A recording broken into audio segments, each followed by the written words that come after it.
Assalamualaikum warahmatullahi wabarakatuh. Perkenalkan, nama saya Nitra Indriani. Saya berasal dari program studi Sarjana Terapan Sanitasi Lingkungan Poltekkes Kemenkes RI Padang. Selanjutnya, selamat menyaksikan video saya. Pelayanan kesehatan lingkungan di wilayah kerja Puskesmas ada 3. Yang pertama, konseling, yang kedua, inspeksi, dan yang ketiga, intervensi. Konseling adalah hubungan komunikasi antara tenaga kesehatan lingkungan dengan pasien untuk menghadapi dan memecahkan masalah kesehatan lingkungan yang dihadapi. Pelaksanaan kegiatan konseling disingkat dengan 17. Salam sambut. T. Tanyakan. U. Uraikan. Tu. Bantu. J. Jelaskan. Dan U. Ulangi. Selamat menyaksikan cuplikan klinik sanitasi tentang TB paru.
Boleh lihat keterangan dokternya, Bu?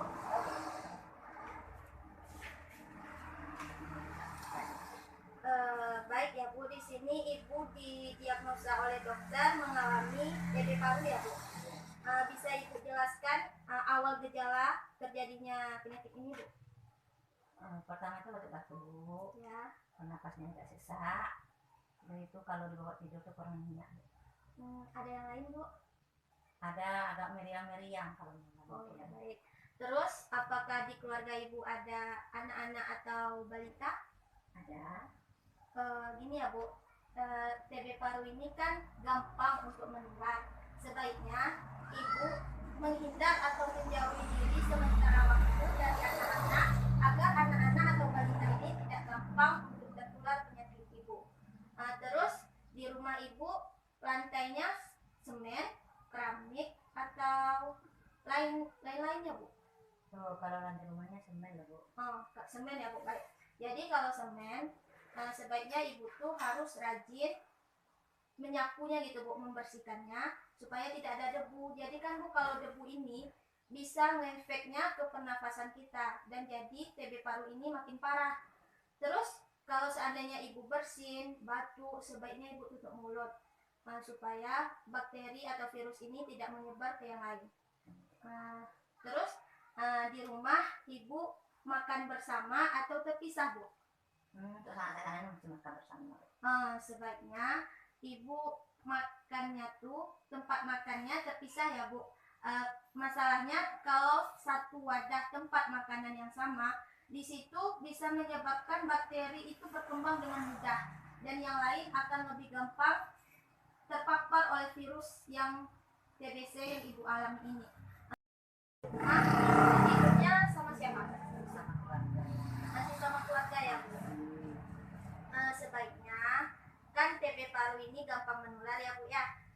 Kalau untuk tidur Ibu bisa untuk menyendiri dulu karena nanti takutnya kalau Ibu tidur tiba-tiba bersin atau batuk kan virusnya bisa menyebar dan terhirup oleh yang sekeliling Ibu. Sebaiknya Ibu tidurnya terpisah dulu ya, Bu, untuk saat ini.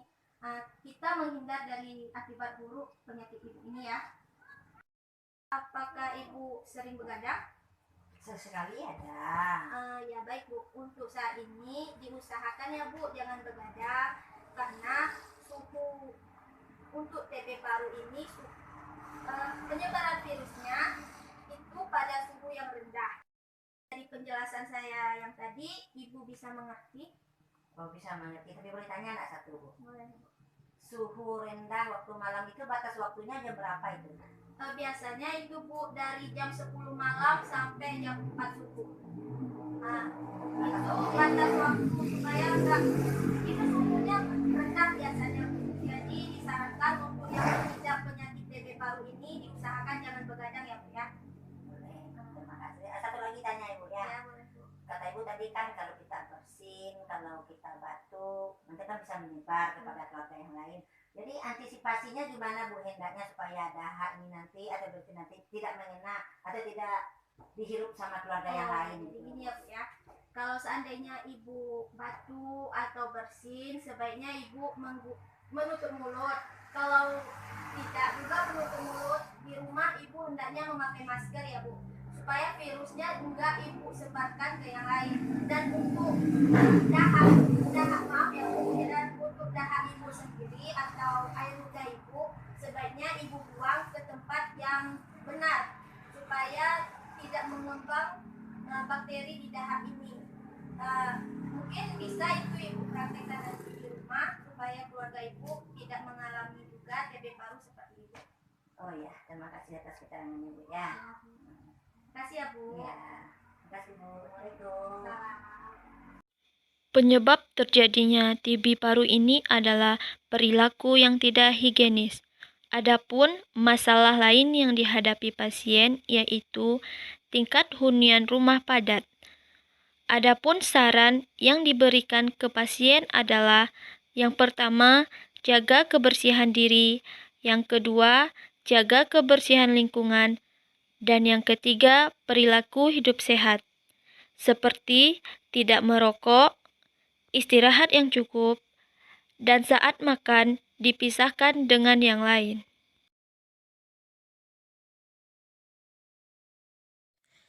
Inspeksi kesehatan lingkungan adalah kegiatan pemeriksaan dan pengamatan secara langsung terhadap media lingkungan dalam rangka pengawasan berdasarkan standar, norma, dan baku mutu yang berlaku untuk meningkatkan kualitas lingkungan yang sehat.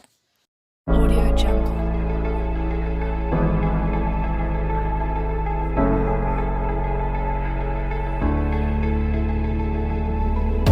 Audio Jungle.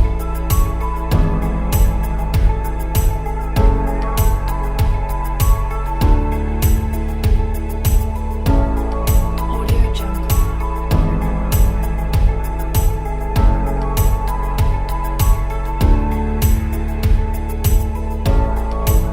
Audio Jungle. Assalamualaikum. Assalamualaikum. Waalaikumsalam. Ada apa deh? Selamat pagi Bu. Pagi. Kami dari tim Puskesmas yang kemarin akan melakukan inspeksi untuk ke rumah Ibu tentang TB paru Bu. Oh boleh, silakan masuk. Terima kasih Bu. Yuk, silakan Bu. Silakannya Bu ya, ayo Bu ya. Jadi ini Bu, di rumah Ibu ini ventilasinya cuma segini ya Bu. Oh ya. Sebaiknya Bu, ventilasi ini tuh harus lebih dibesarkan lagi ya Bu, supaya udara masuknya pun banyak. Terus sebaiknya kaca pintu ini dibuka juga Bu, biar udaranya tambah banyak lagi masuk.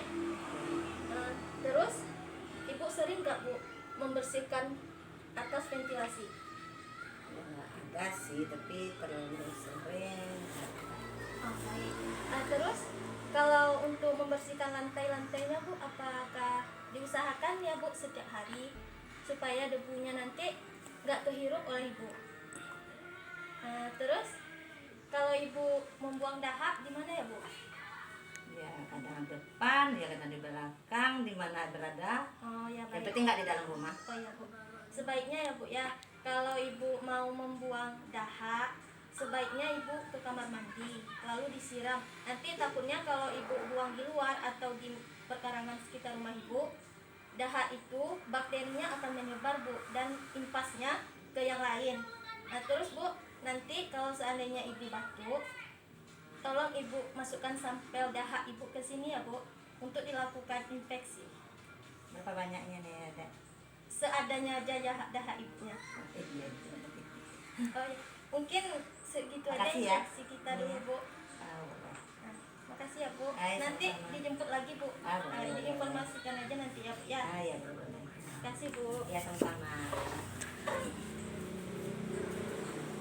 Audio Jungle.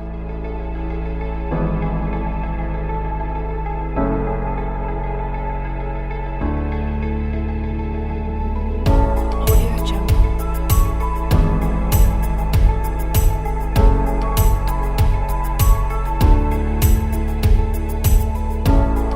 Audio Jungle.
Analisis risiko kesehatan lingkungan dapat dilakukan melalui 4 aspek.